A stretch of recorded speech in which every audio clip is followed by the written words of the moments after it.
The concepts of creating a more youthful and kind of feminine silhouette, a more rounded, athletic-looking buttock is one that has risen sharply over the last few years. Safety in gluteal augmentation cannot be understated. And what we've learned is that when we do these introductions of grafts of fat through needles, that you can actually damage small blood vessels, and this can lead to a chain of events that actually creates problems for patients and sometimes even fatal events. Plastic surgeons, with the help of our societies, have studied this very effectively and outlined some critical safety elements that board-certified plastic surgeons are well aware of.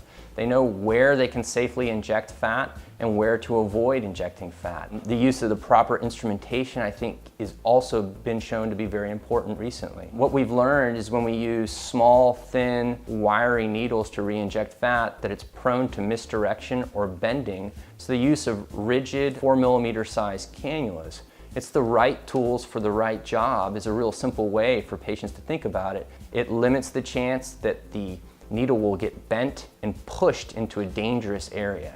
So knowing about the safe spots to work and inject and where the danger zones are is step one, and then having the right tools for the job is really step two.